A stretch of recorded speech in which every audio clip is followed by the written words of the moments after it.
Between the Tregurtha and the other two boats we have anchored, the James R. Barker and the American Spirit, we have over 3,000 feet of ship right in this area.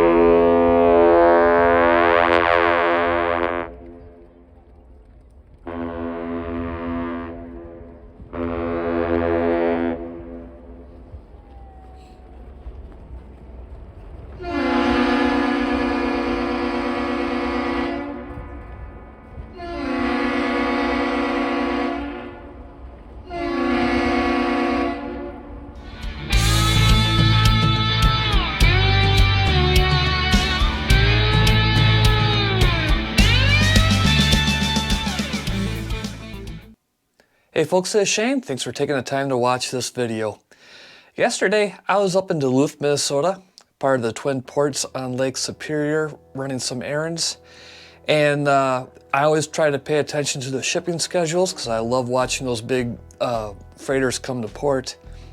And as my luck would have it, the Paul Tregurtha was coming to port for probably the last time of this shipping season, as I record this is January 8th, 2023. And I got everything I needed done around the city of Duluth, and I made my way to Canal Park to set up to watch the big boat come in. Now, on the Tregurtha's last visit to Duluth, I watched a YouTube video that I'll include at the end of this video if you want to check it out, where the Tregurtha was talking to the lift bridge at the entrance of the port, just chatting about the conditions of the harbor and that kind of stuff. So after watching that video, I got the idea to make sure I have the Marine Band channels programmed into my Yaesu FT4R. It's a 4X. Now, per the letter of the law, you cannot transmit on the Marine Bands from a ham radio, although you can listen. And I recommend anybody that has the ability to program the Marine Bands into their handheld, if you're in a coastal area, to do so, because you will hear some interesting traffic from time to time. Not to mention it could provide you with some information in critical times. So before my trip, I did a little research on the Twin Ports and found out what channels of the Marine Band they primarily use. Of course, channel 16 is the hailing frequency, but they also have a few designated channels for that port for the port operations. The lift bridge typically uses 2 channels, the tugboats use channels, so on and so forth. So with that information, I use my RT system software that I have on my laptop to program those frequencies into the memory of my radios. If there was radio traffic between the bridge and the Tregurtha on this trip, I did not pick it up.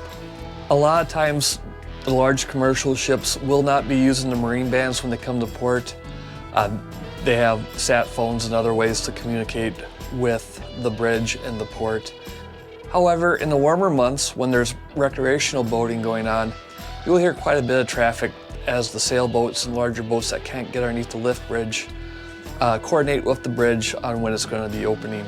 So while radio-wise this little adventure was a dud, I am set up for future endeavors when I'm in the Twin Ports area. Now in the summer months, there's a lot more commercial traffic and they will be using the Marine Band radios more, not to mention a lot of recreational boating. And the sailboats need to coordinate with the lift bridge in order to get out through that channel. So with that, I'm going to leave you with the full footage of the Tregurtha coming in the port. And again, if you're in coastal areas or in some of the larger rivers where they use Marine Band, put some of those frequencies into your handheld and enjoy listening to the boat traffic.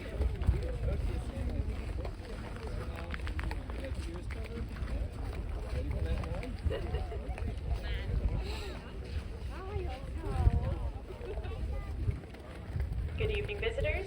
Currently arriving through the Duluth Ship Canal, we have the Paul R. Tregurtha. The Paul R. Tregurtha was built as the William J. Delancey in 1981 by the American Shipbuilding Company at Lorain, Ohio. She measures 1,013 feet and 6 inches in length, 105 feet in width, and 56 feet in depth. She's powered by two 8,040 horsepower 6-cylinder Mack diesel engines, which give her a top speed of 14 knots or about 16 miles per hour. is also equipped with 1,500 horsepower bow thrusters to aid her maneuverability in port. The Paul R. Tregurtha has 36 hatches on her deck, which open into 5 cargo holds located below deck. Each hatch covering measures 65 by 11 feet and weighs 6 tons each.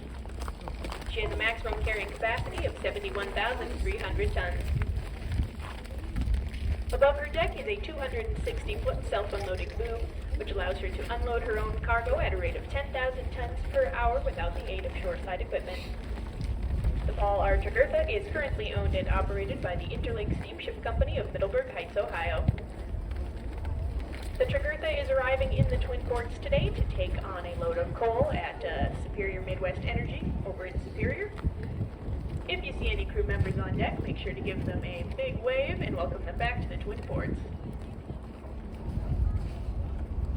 Between the Tregurtha and the other 2 boats we have anchored, the James R. Barker and the American Spirit, we have over 3,000 feet of ship right in this area.